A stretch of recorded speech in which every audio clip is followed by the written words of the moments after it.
Hello again, friends. Welcome to this entry from the devotion website, extraordinaryconnection.org, a daily devotion website with entries from United Methodist pastors from across Michigan.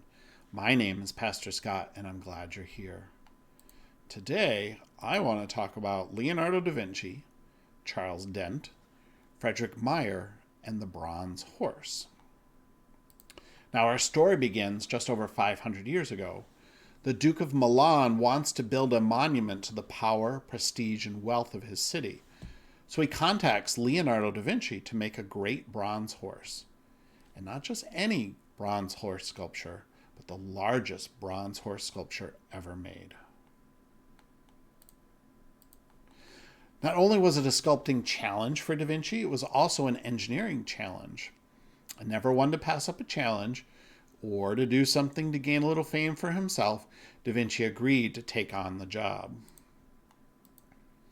Leonardo then spent the next 10 years drawing sketches, doing the math, and collecting all the needed tin and copper to do the casting. 58,000 pounds of metal was collected to make the bronze. And Leonardo also built this giant clay model, 24 feet tall, to begin the process.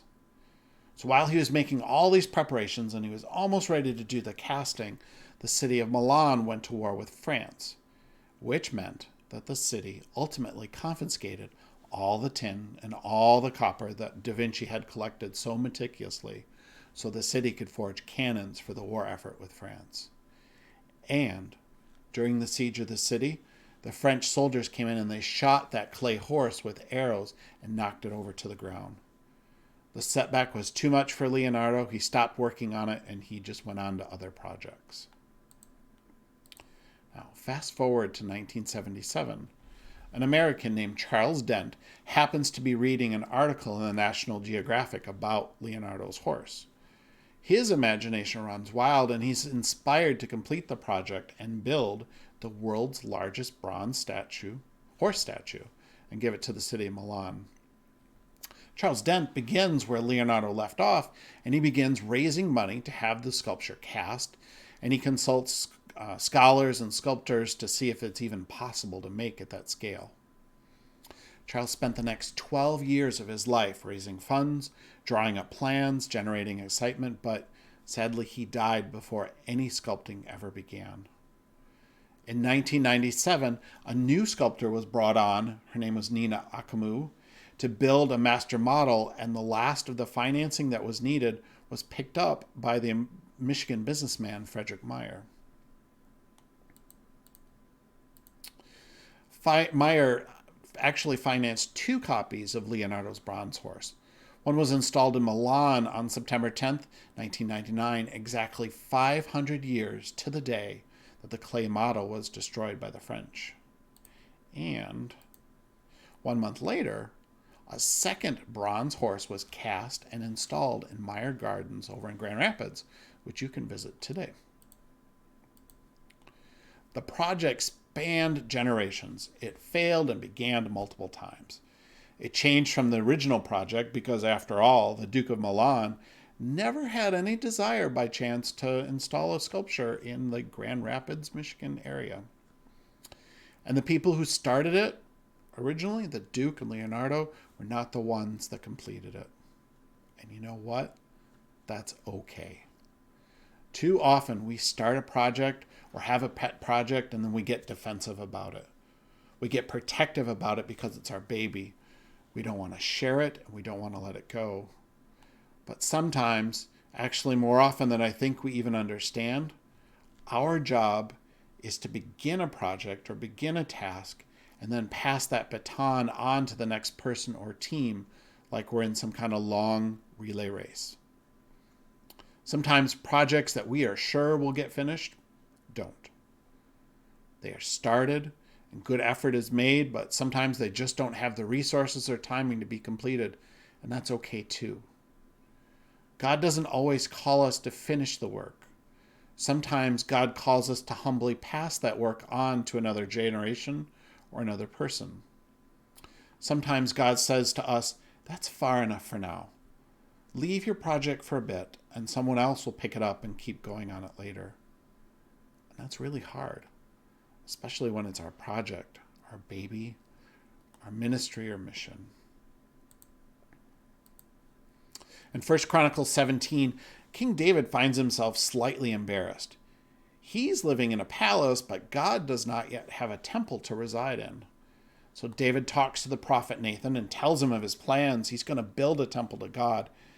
And God replies to David in very specific terms, "You are not the one to build me a house to dwell in." It was Solomon, David's son, who actually ends up building the temple. Again and again, we have examples in the Bible of projects or ideas or ministries being started by one person and continued by another. Moses led the people out of Egypt and through the desert for 40 years, but it was Joshua who led the people into the promised land. Paul went from city to city and started churches, but it was Timothy and the others who kept them going. And on that it goes. I looked the other day, and this year in the state of Michigan, we have a ton of new appointments happening in the United Methodist Church. Several pastors have retired, and many more pastors have transitioned to new appointments and new congregations. And as they leave, projects they started and ministries that they partnered with are being left behind. And that's okay. There are others in the congregation that can pick up the work and continue. And when that happens, the project may change.